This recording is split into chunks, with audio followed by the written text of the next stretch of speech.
Hola, en este video vamos a hablar acerca de las polaridades y específicamente el trabajo de integración de polaridades que se hace en la Gestalt, porque hay distintos tipos de trabajo de polaridades y bueno, ahora nos vamos a centrar en el que se hace en Gestalt y específicamente en la Gestalt que, que se ha desarrollado más en Latinoamérica y en Chile, principalmente por el trabajo de Adriana Schnake. ¿Ya? Entonces es el modelo de ella el que vamos a mostrar hoy.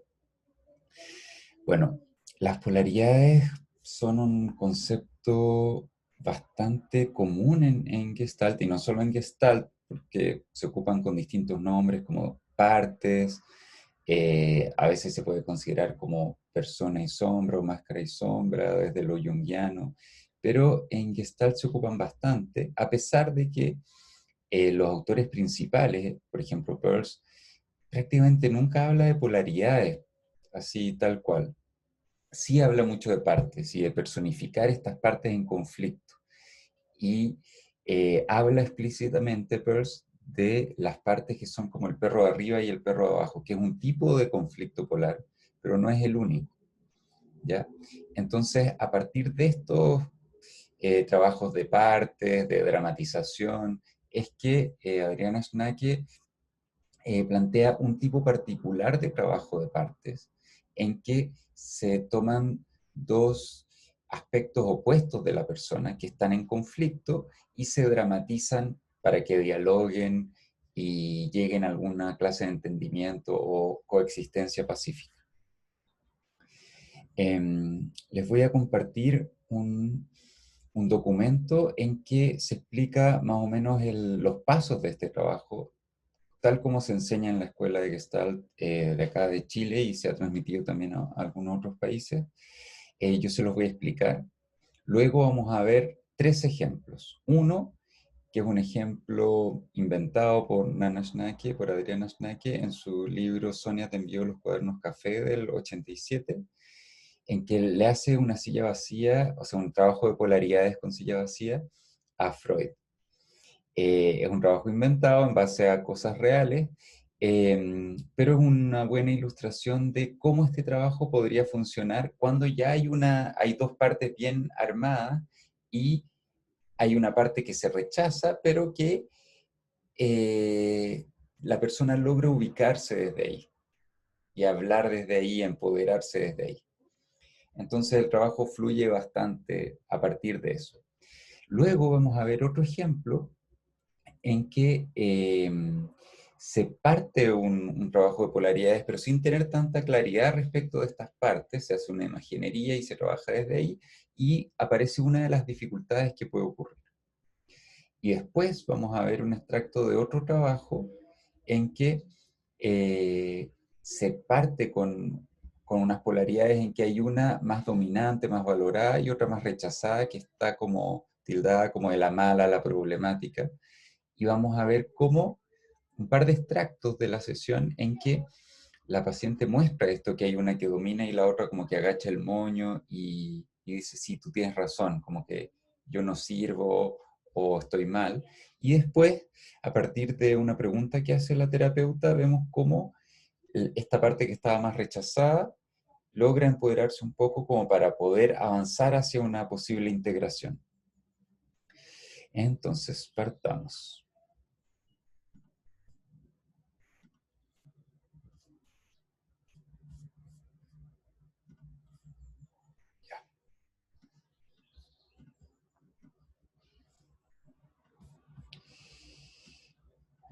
Ok,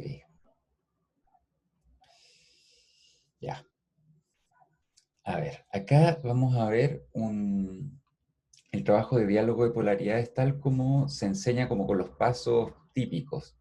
Uno no siempre sigue estos pasos así tal cual, pero esto debería ser como los pasos ideales, ¿ya? Primero, una pequeña cita de la Nana Schnake. Em, Cuando nosotros trabajamos opuestos en nuestros pacientes, generalmente aparecen guerras espantosas, una parte que impide ser, crecer y vivir a la otra.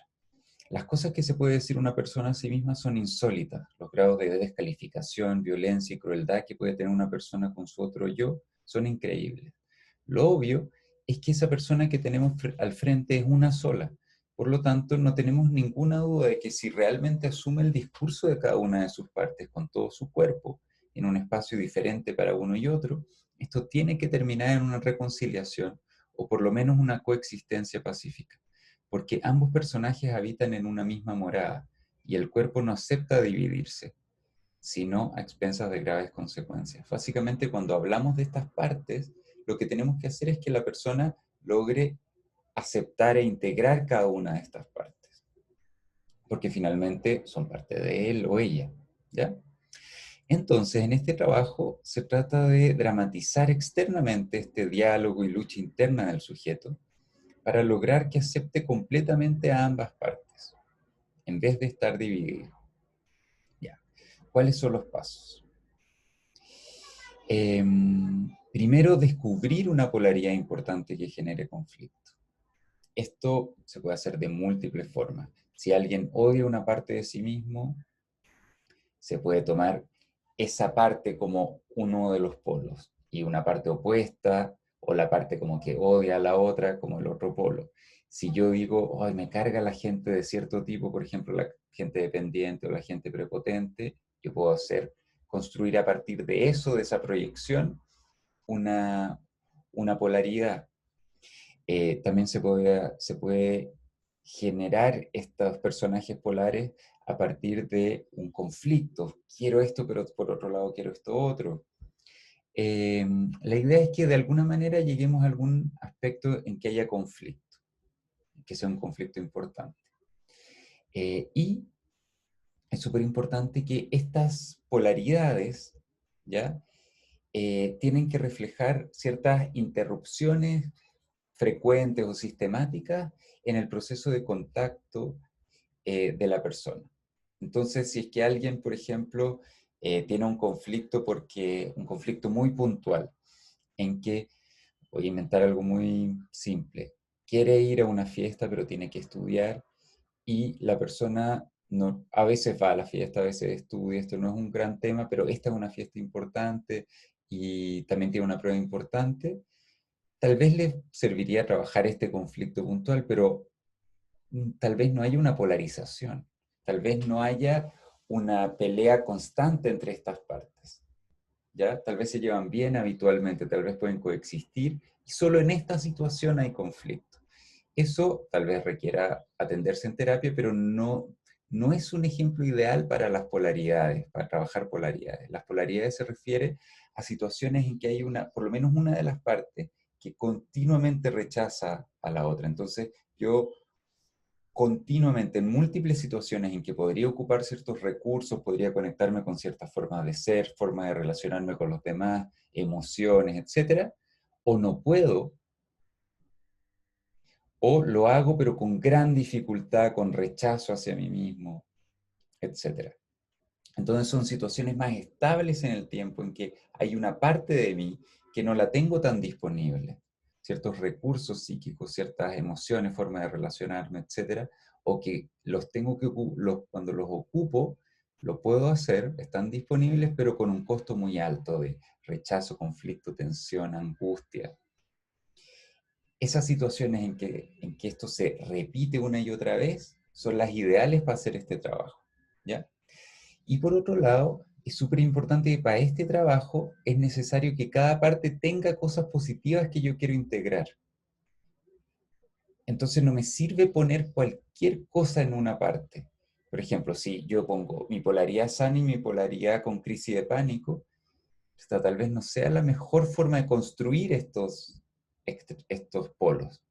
Porque mi polaridad con crisis de pánico es muy difícil que yo quiera integrar algo, que yo quiera rescatar algo positivo y tal vez llegue a eso, pero ya partimos con mucha dificultad, entonces es mejor identificar polos donde cada lado tiene, por lo menos en teoría, algo positivo que yo podría integrar.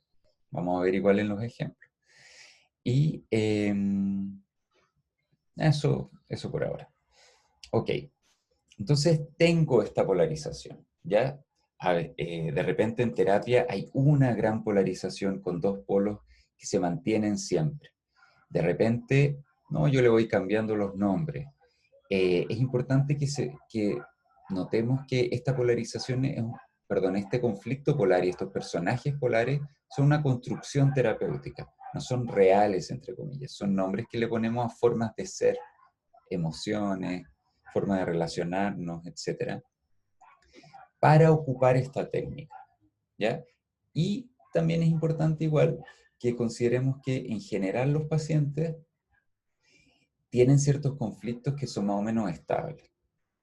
Entonces, si es que yo estoy viendo un conflicto distinto cada sesión, probablemente o son parte de lo mismo o no estoy llegando al corazón del asunto. No deberían haber más de 2 o 3 conflictos principales para una persona. Tal vez uno, ya, pero no mucho, porque si estoy pensando en mucho, ya como que me estoy yendo a lo superficial y tal vez podría ir a algo más central. Bueno, entonces elegí una polaridad donde hay dos personajes, cada uno con un nombre, ¿ya?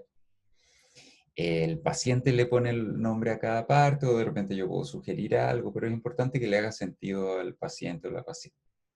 Luego viene el paso 2, vivenciar cada polo. Acá en el Centro de Terapia Gestalt recomiendan partir por el menos familiar, el que me cuesta más vivenciar. Yo a veces se me olvida eso y parto con el otro, pero igual es ideal partir con el menos familiar, porque va a costar más. Entonces, si yo parto con el más habitual, tal vez me meta mucho en ese y me cueste pasar al otro, ¿ya? Entonces, acá lo típico es pedirle a la persona que se ponga en una posición física coherente con ese polo y que adopte un lenguaje verbal y no verbal que sea coherente con ese personaje. Esto para que la persona pueda conectarse más, no solo desde lo intelectual con esa parte. ¿Ya? Entonces, por ejemplo, si soy mi lado, el lado temeroso y el lado valiente, por ejemplo, el lado temeroso puede estar así y el lado valiente puede estar así, qué sé yo, no sé, como le surja a la persona. Entonces le pido al polo que se describa. ¿Cómo eres? ¿Cómo te sientes? ¿Cómo es tu relación con los demás? ¿Tu forma de ser? Otra pregunta que a veces se agrega es en qué momentos de la persona aparece, etcétera. ¿Ya? Luego se le pide al polo uno, el que estoy entrevistando, entre comillas, que describa al otro y lo que siente por el otro. ¿Cómo ves a ese otro lado? ¿Qué sientes acerca de ese otro lado? ¿Te cae bien? Dile. Y luego de eso, le pido a la persona que se cambie de silla, porque esta es una técnica que se ocupa en general con sillas o con distintas posiciones físicas, que se pase para el otro lado. Y le hago las mismas preguntas, como la misma entrevista. Ay, ¿cómo eres tú? Descríbete. ¿Cómo es tu vida? Ve al otro polo, ¿cómo lo describirías? ¿Qué sientes por él? Ok. Luego de esa como presentación inicial, se genera el diálogo mismo. En que acá lo que tenemos que hacer como terapeuta es pedir como que hablen. Y cuando termine de hablar uno, se pase para el otro lado. Y lo que sí tenemos que observar es que el paciente esté conectado con ese polo. Porque de repente se sale o está acá, pero está en realidad hablando con la voz del de acá. Y ahí tenemos que estar atentos. Pero si todo fluye, incluso podemos casi que ni intervenir. Ok, cámbiate, cámbiate, cámbiate, etc. Y a veces lo que yo puedo hacer también es ayudar como a que fluya más el diálogo. En la gente del Instituto Gestalt de acá a veces se pone en uno de los polos como para generar un diálogo más vivo. Entonces yo actúo como un polo, luego actúo como el otro. Yo personalmente no hago eso, pero a veces repito las palabras del otro polo. Entonces si estamos en el lado valiente, le digo, ok, vuelve a la silla del lado valiente, fíjate lo que te dijo el lado más miedoso recién. Y le repito las palabras. ¿Cómo te llega eso? ¿Qué le responde? Yo puedo ahí intervenir un poco más para facilitar el diálogo o no, ya dependiendo de la situación. Em, bueno, acá muchas veces se genera conflicto, ¿ya? Y si no se genera, tal vez tenemos que ver si la persona no está metida en el ejercicio, o tal vez no hay un conflicto y estamos trabajando algo que no vale la pena ser trabajado.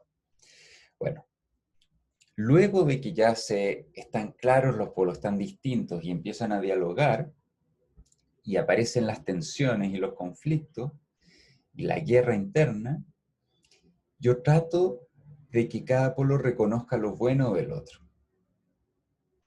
Pero esto no puede ser al principio. Primero tiene que diferenciarse para luego integrarse. ¿Ya? Es súper importante. Entonces, acá hay varias formas de hacerlo. Yo le puedo preguntar a cada lado, ¿y qué es lo que tú le aportas a la persona? O qué crees que pasaría o por ejemplo, para que viva, visualice lo bueno del otro polo. ¿Cómo te imaginas la vida de la persona si ese otro lado no existiera? O si tú mismo no existieras. Esa es una pregunta que puede ser útil también. Eh, Acá en las instrucciones aparece esa pregunta. O también puedo tratar de preguntar la intención positiva de cada polo. Dile al otro qué es lo que busca, eh, o qué es lo bueno que tiene ser así, eh, o qué es lo que temes que pasaría si tú desapareces, etcétera. ¿Ya? Luego, cuando ya hay un cierto nivel de valoración y validación de cada polo, como que, ya, también como que tiene algún derecho a existir, ambos como que tuvieran cierto derecho a existir, busco generar alguna clase de integración. ¿Ya? Acá puedo se puede hacer de varias formas. Hay un ejercicio que a mí me gusta bastante, que es eh, que la persona ahora salga de cada lado, salga de estas dos sillas y se ponga en un lugar intermedio. Y visualice a cada lado, al polo valiente y al polo miedoso, cuando ya ambos han sido valorados y tienen derecho a existir. Y yo le pido a la persona que lentamente, con los ojos cerrados, conscientemente, vaya poniendo a cada uno en su cuerpo al mismo tiempo, o uno primero y el otro después, dándose cuenta y permitiendo que cada uno sea parte de sí mismo. Entonces la persona puede visualizarlo, ir acercando y poniéndolos en algún lugar de su cuerpo, y uno permite unos minutos que haga eso. No apurarse, es importante en esta técnica. Otras veces se genera como en el mismo diálogo, sin hacer este ejercicio de imaginación, una integración, se puede generar como un acercamiento, un abrazo, eh, se puede generar como un acuerdo con alguna situación puntual, por ejemplo, ¿qué le pides al otro para poder coexistir? Y se genera como una especie de negociación.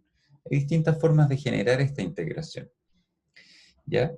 Eh, Ahora, todo este proceso de conocer un polo, que pueda expresarse, que pueda valorarse y que pueda integrarse con el otro o coexistir con el otro, puede durar varias sesiones. No es algo que necesariamente se haga en una sesión. A veces todo el ejercicio se divide en varias sesiones.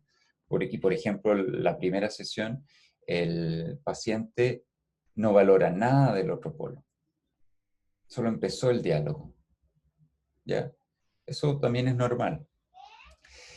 Pero incluso si esto ocurre a lo largo de varias sesiones, es importante notar si hay un proceso que va avanzando o no. Entonces, ¿cuáles podríamos decir que son las distintas etapas de la integración que está acá abajo? Primero, ver el otro polo, reconocer que existe. Luego, aceptarlo, ok, ya, tienes derecho a existir. Luego, valorarlo, o como que me aportas algo bueno. Y luego, integrarlo a la vida cotidiana. Entonces tengo que ver si es que hay un avance ahí a lo largo de las sesiones o no. Si hay un avance, aunque sea lento, tal vez vamos por el camino correcto. Si no, tal vez tenemos que elegir otra polaridad o ver alguna interrupción, alguna resistencia. Ok, y Ahora quiero mencionar un par de errores y cosas que se podrían hacer para facilitar el trabajo. Uno es hacer que la persona se pase para el otro polo. Partió valorando el valiente y rechazando el miedoso y terminó valorando el miedoso porque se protege, reconoce sus límites, es sensible, etc. Y rechazando al valiente porque es duro, es frío, etc. No, ese es un mal trabajo. Lo que tenemos que hacer es ayudar a que la persona valore e integre ambos lados, siempre ambos lados, no uno bueno y uno malo. ¿Ya? Ese es el primer punto. Eh, Otro error es lo que acá dice reificar los polos. Pensar que son cosas que existen en la realidad, entonces yo tengo que gasto energía en, a ver, pero ¿era esta polaridad o era esta otra? Los nombres y los personajes son herramientas solamente. Lo que sí es real es lo que le pasa a la persona, la fenomenología se podría decir. En esta situación, ¿qué te pasa cuando sientes miedo? ¿Te puedes aceptar ese miedo y protegerte o no? Tengo que enfrentar todo.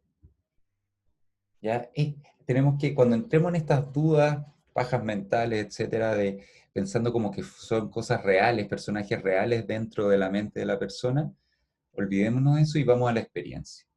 Ya, ese es el segundo error. Y un par de cosas que podrían ayudar son tareas para la casa. Por ejemplo, que la persona pueda comportarse con el polo más rechazado o más inhibido, en que no sea tan peligroso como para poder ir acostumbrándose y experimentando la vida desde este otro lado. Y otra actividad que puede ayudar es ponerle un nombre distinto al polo que está siendo más rechazado. De repente cambiarle el nombre por uno neutro o positivo hace que el proceso sea más eh, fácil de integrar. Pensando que lo que queremos integrar son recursos psicológicos que la persona por cierto conflicto tiene rechazados. No, no puedo ser así, no puedo sentir eso, no puedo comportarme de esa manera con los demás. Entonces está como algo negativo, peligroso. De repente un cambio de nombre de esa polaridad puede ayudar a que eso sea más aceptable. ¿Ok? Ya. Entonces, ahora vamos a ver algunos ejemplos. Vamos a ver unos ejemplos. Primero vamos a ver uno como les dije antes, del libro Sonia te envío los cuadernos café de la Adriana Schnake, en que hace este diálogo simulado con Freud.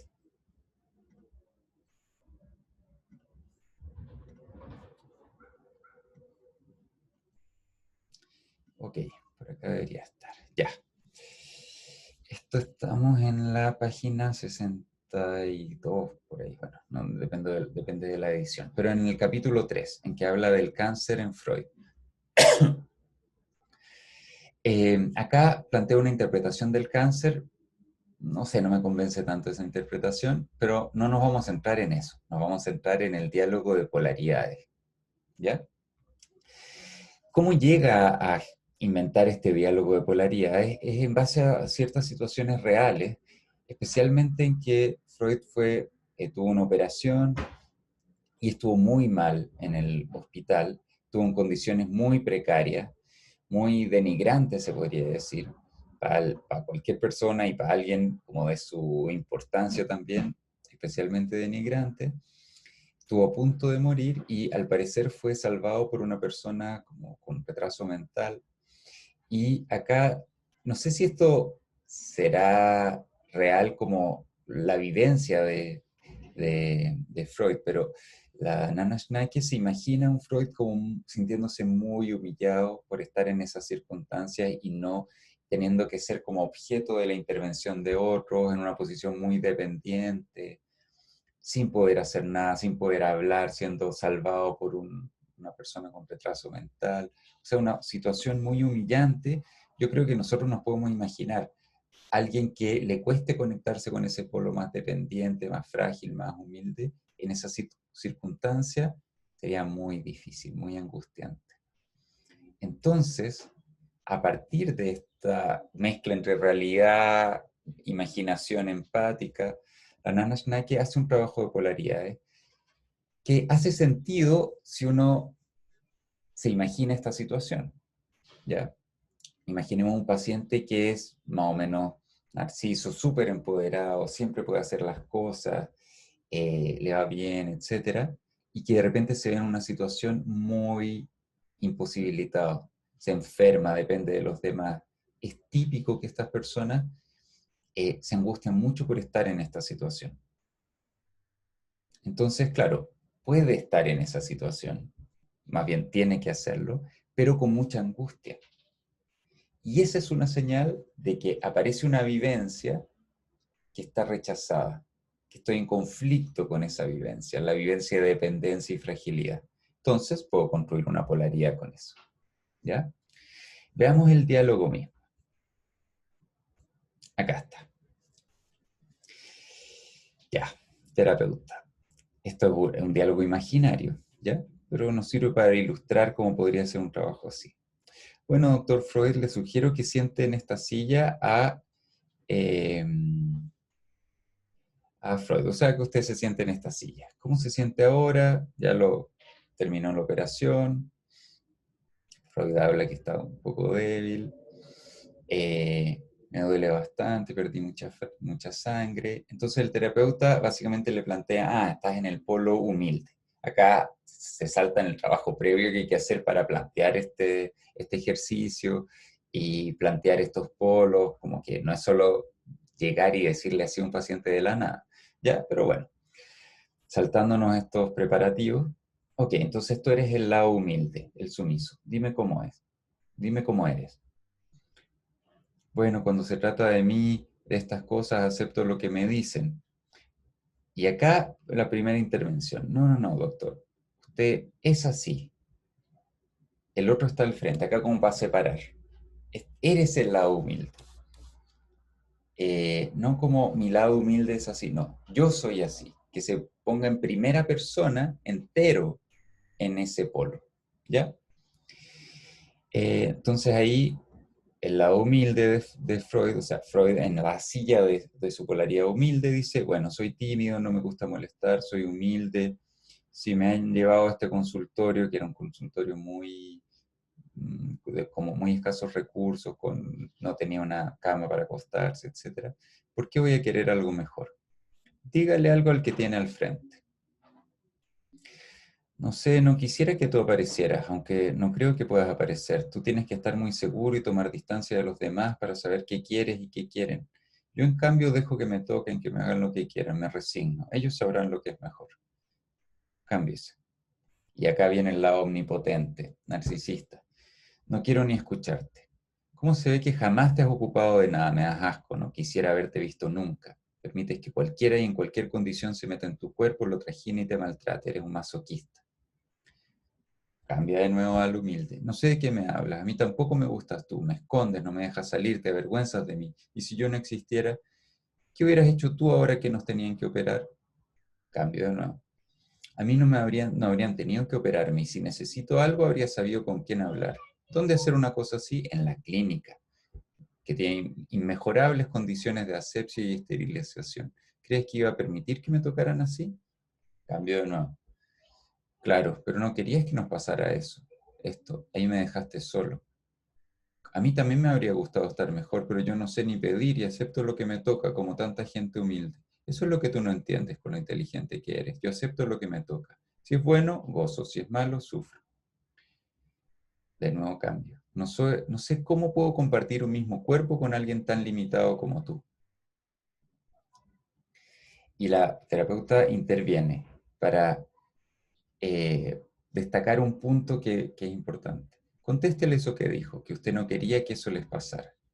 Ahí, ¿por qué la terapeuta en este ejemplo destaca eso?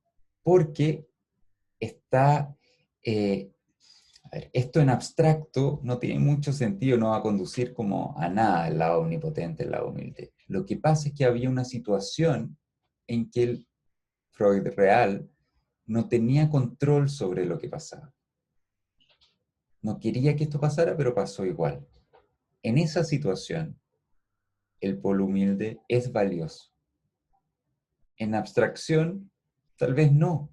En una situación ideal, no. Pero en esta situación donde la persona no tiene control y tiene que y está pasiva, dependiente, obviamente que permitirse y vivir el polo humilde es mucho mejor que rechazarlo y vivirlo igual, pero con una angustia infinita. Entonces, por eso la terapeuta destaca ese punto. Usted no quería que eso les pasara. Por supuesto que no quería. Imagínate si yo iba a querer que alguien encima mío se metiera en mi boca, me taponara, me dejara mudo, así como estuviste tú. Jamás. Cambio de nuevo al humilde. Yo tampoco quería estar así, pero no me importó demasiado. No tenía nada que decir ni pensar. Me dejé ir como en un sueño. Hacía de ser morirse. Veía la cara del que estaba al lado y era un compañero. Y responde el lado omnipotente. Ese lado, el enano oligofrénico, era la persona que lo salvó aparentemente. No tenía idea de quién eras tú ni qué te pasaba. La verdad es que tú tienes un super yo muy sádico que te obliga a aceptar castigos como ese. Desde el punto de vista del omnipotente, el humilde está siendo masoquista. Por eso acepta esa situación. Es un error aceptar esa situación. El humilde responde, no me digas esas cosas, reconoce que me necesitas, a mí tú me das pena, por eso te cuido. No podría imaginarte en una situación así. ¿Qué sacarías con saber todo lo que sabes si los otros deciden por ti en tu propio cuerpo? Responde el omnipotente. Eh, el cuerpo es algo perecible, tiene límites y le pueden ocurrir cosas. Yo no intento ser inmortal, debería decir, de esa manera. Creo que he hecho mucho con mis ideas para liberar al hombre de esclavitudes y engaños terribles. Creo en la ciencia y cada cual debe hacer lo propio. La verdad es que en eso radica mi verdadera humildad. Tú no eres humilde, eres incapaz, eres carente. No vales más que ese enano que está a tu lado. Y es verdad que no te necesito para nada. Si a mí me pasa algo, lo sabría enfrentar. Busco la persona adecuada y confío en su ciencia. Responde el humilde. Ah, querido Freud, grande y sabio, no me digas eso porque es mentira. Llegado el momento en que te tapen la boca o te impiden escribir, si sigues pensando como piensas, te mueres de desesperación e impotencia. No, ahí me llamas a mí, que para ti soy un imbécil y que me dejo hacer y no pienso. Se fijan hasta ahora en el diálogo, ya estamos cerca del final, que en este ejemplo el lado humilde se mantiene en su posición, se mantiene, se mantiene, se mantiene. De esta forma es más fácil trabajar, pero a veces el lado humilde se sale y adopta el discurso del lado omnipotente o se desconecta, ¿ya? Pero en este ejemplo inventado eso no ocurre. El omnipotente responde, no veo por qué te pones en esa situación. Reconozco que no me sería fácil estar sin escribir ni hablar, pero tampoco entiendo para qué me sirves tú. Acá como que está abriéndose un poquito el diálogo. Humilde. ¿Realmente no lo entiendes? ¿Todavía no te has dado cuenta de que con lo insignificante que soy no puedes prescindir de mí? No solo estoy en esos momentos. ¿Quién estuvo con tus niños pequeños? ¿Quién le dejó un espacio y un tiempo para ser oído, querido y tocado a tu nieto? ¿No lo amamos por su dulzura y su cantor? Él no necesita que tú le enseñes nada. Él necesita saber que te puede tapar la boca y decirte que sabe más que tú. Está mostrando cómo ha aparecido en momentos importantes de la vida de Freud. Y el omnipotente dice, ahora sentí algún aprecio por ti. No sé por qué te desprecio a veces. Te descalifico por blandengue. Ha de ser mi parte homosexual no resuelta que no me atrevo a acercarme a ti. Eres como una mujer, así como sensible, débil, frágil, humilde. Déjate de inventar más cosas, grandote. Yo no te tengo miedo y ahora me siento casi más grande que tú igual. Y el omnipotente, perdón, el terapeuta le pregunta, omnipotente, ¿cómo te sientes? Y responde, más cerca y más limitado, lo veo como idéntico. Eh, bueno, ahí termina este extracto eh, y la terapeuta dice que ahí si fuera una situación real, estuviera en un grupo, por ejemplo, pondría otro parecido como para que lo vea y se contacte tal vez con esa otra persona. y tal vez lo dejaría en su lado humilde. Vemos que el lado humilde se mantuvo humilde con sus características, con sus recursos, pero se empoderó. Suena como contradictorio, pero no lo es, porque el humilde, ¿qué significa ser humilde? Dejo que me hagan cosas, puedo depender, eh, puedo soltar, no necesito controlar. Esos son los recursos psicológicos del lado humilde. Y finalmente en el diálogo, el lado omnipotente como que valoró esos recursos. Entonces el lado humilde no es que diga, yo soy penca o no soy tan bueno. Eso no es lo central que se busca integrar en este ejercicio. Lo central es la dependencia, la pasividad. Y esos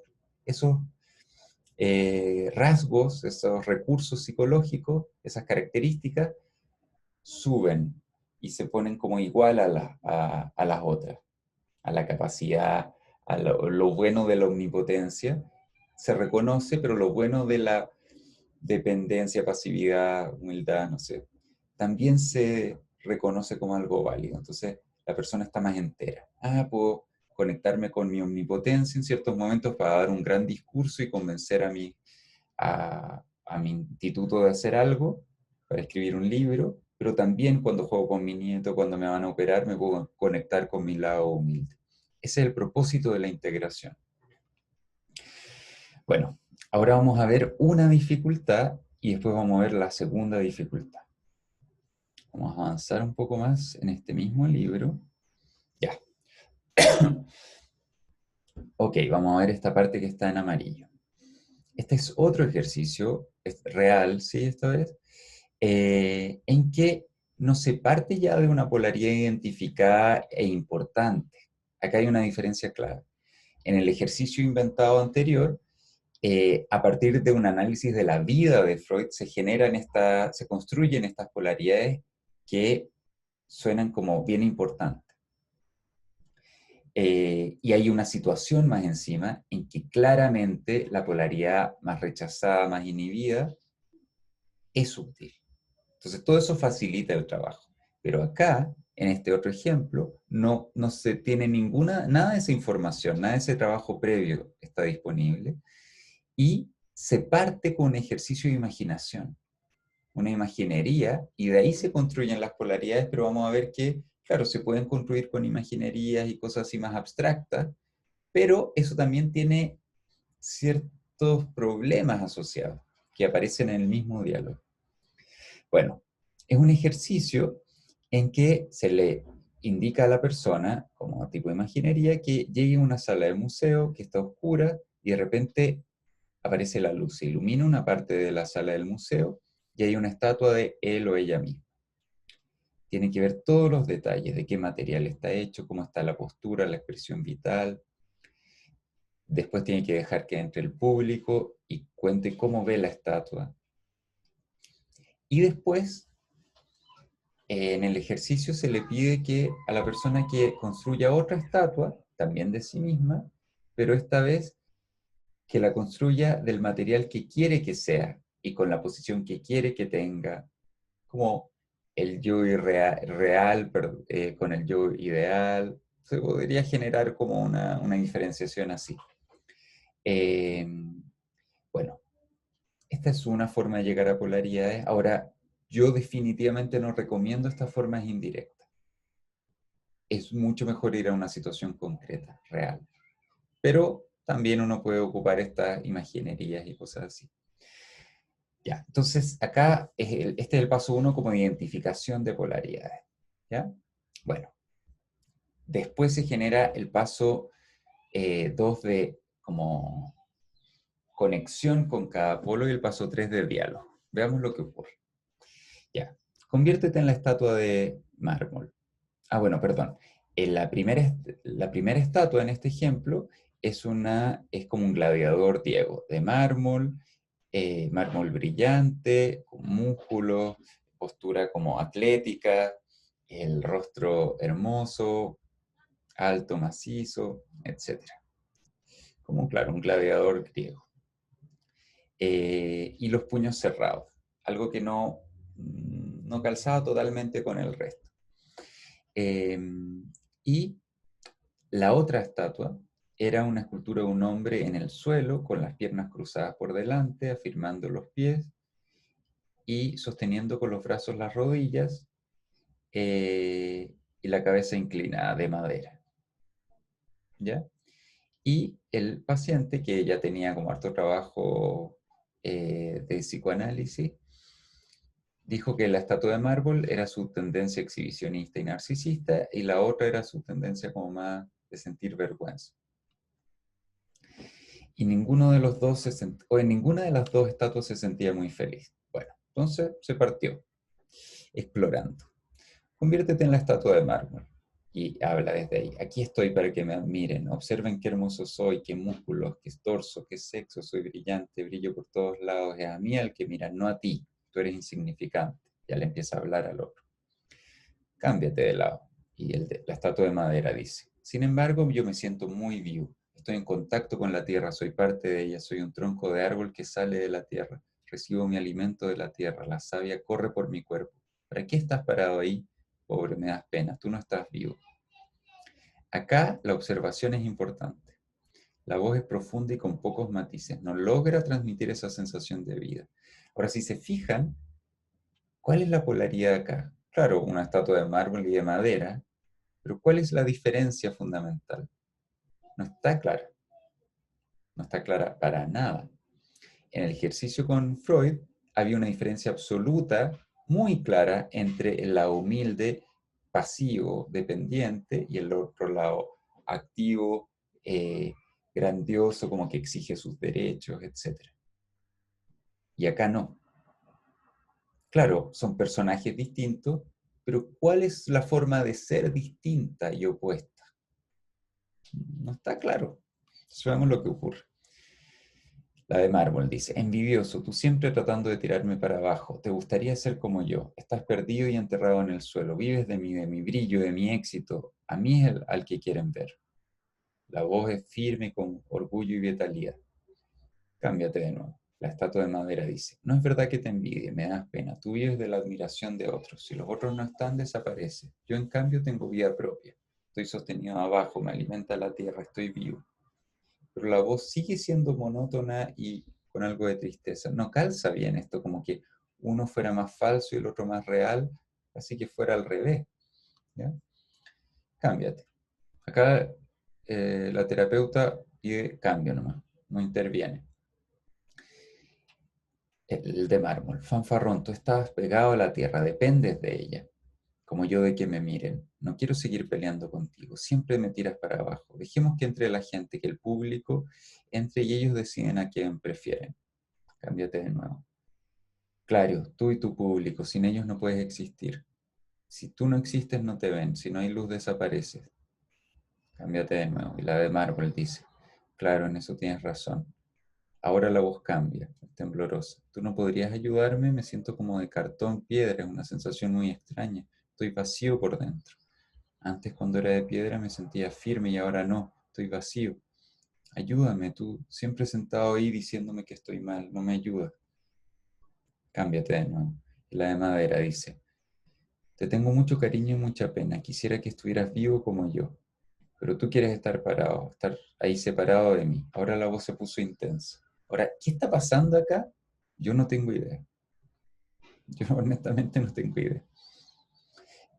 Cámbiate de nuevo. La de mármol dice, está todo oscuro, me siento arrugado, tengo miedo, no me puedo mover y temo deshacerme. Ahora la voz es de angustia y los puños se ponen como así, como que se estuviera tratando de sostener. Esto es lo importante acá. Este es un trabajo de polaridades bien extraño, porque no están bien armadas las polaridades, pero hay una lección importante, por eso lo elegí. Acá la terapeuta dice, déjate sentir, que tus manos hagan lo que quieran, déjate llevar por lo que tu cuerpo sienta.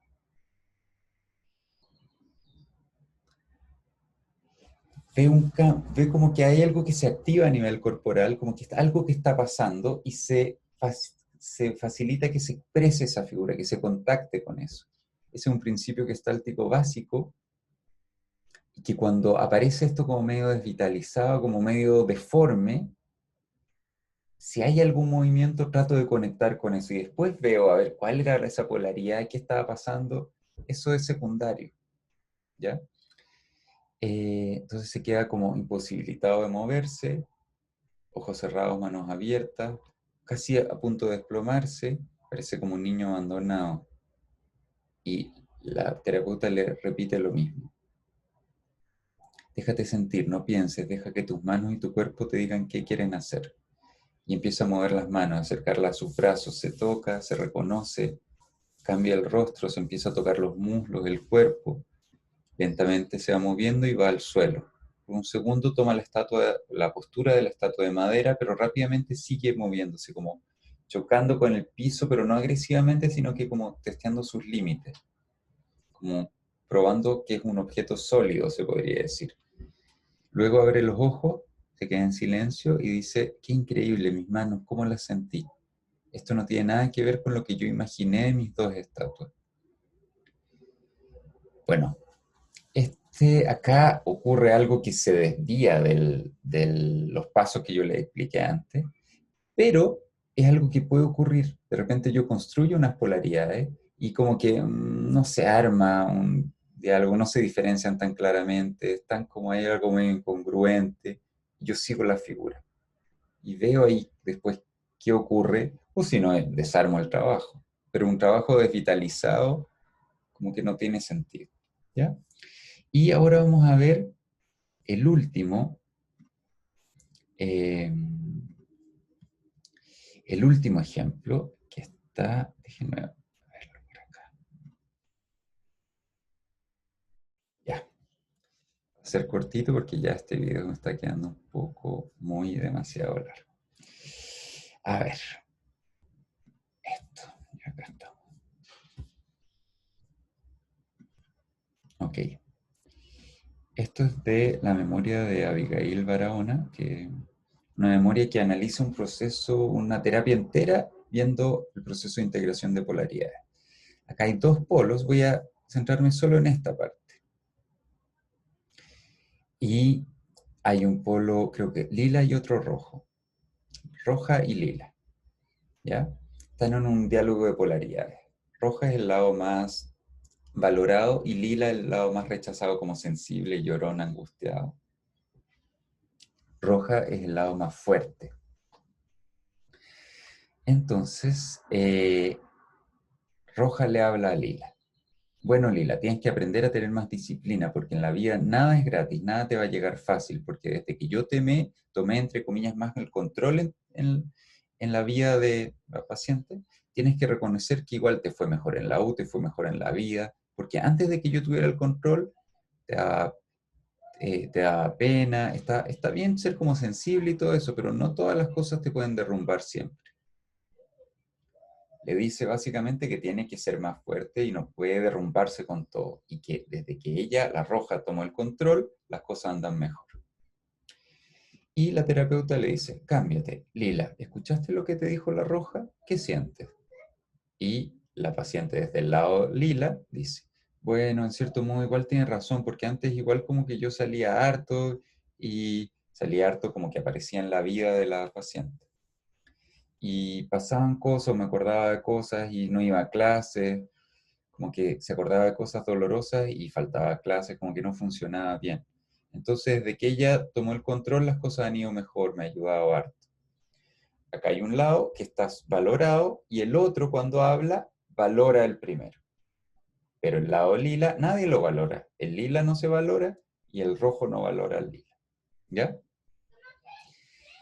Sigue el diálogo. Cuando van terminando el diálogo, la terapeuta hace una intervención como más directiva para ver si se puede rescatar algo del lado lila que está como un lado muy malo. Y le pregunta, ¿qué es lo que tú rescatas de ser como es lila? Eh, y la paciente que está en el lado rojo responde, ¿qué rescato? A lo mejor es como menos rígida. No esperaba tanto de ella, tampoco de los demás. Es súper empática, eso puedo rescatar. A lo mejor eso me falta un poco a mí. Sus valores, también tiene valores bonitos. ¿Y te gustaría decirle algo más? E ir ya, la rojo, el lado dominante rojo, rescata algo del lado lila. y siguen hablando. Y el rojo le dice, bueno, Lila, lo que me gustaría decirte es que no espero que te vayas para siempre de la vida de, no sé, Antonia, pongámoslo. De hecho, es bueno que ella tenga este lado, pero lo que te voy a decir es que no la tires para abajo. Es como que tú eres muy tirada para la emoción, entonces si las cosas no funcionan te vas para abajo, pero tú no tienes que hacer eso, tienes que apoyarle y darle esta empatía y todo lo que tú tienes, pero de una forma más positiva y más práctica. Tampoco espero que te vayas de la vida de Antonia para siempre, porque encuentro que ese lado es valorable. Y ahí la terapeuta pide un cambio. ¿Cómo responderías a esto que te dijo la roja? Y la paciente desde la silla lila dice, tienes razón, la tiro para abajo, pero no porque quiera. Entonces yo creo que le aporto la tristeza y me siento culpable, pero le quiero agradecer a la roja porque igual le dice que es valorable que yo esté. Porque yo encuentro que aparte de esa tristeza que le doy, también le doy esa profundidad, esa empatía. Porque la roja puede ser exitosa, pero si yo no estuviera, tampoco se sentiría viva. Bueno, este diálogo no terminó en una integración y se continuó otras veces en la terapia, el proceso de integración. Pero acá vemos como una pequeña pregunta de la terapeuta hizo que por primera vez pudiera reconocer algo positivo en el otro lado y eso permite que después empiece a haber algo de integración. ¿Ya? Porque esta es una dificultad muy típica. Se parte el diálogo y no hay nada valorable en uno de los lados. Si no hay nada valorable, el paciente no va a querer integrar nada. Bueno, eso era lo que quería transmitir por este video. Y igual lo traté de hacer bien detallado, pero pueden revisar tal vez estos textos eh, para analizar como más en detalle lo que ocurre. Y bueno, espero que haya servido. Hasta el próximo video.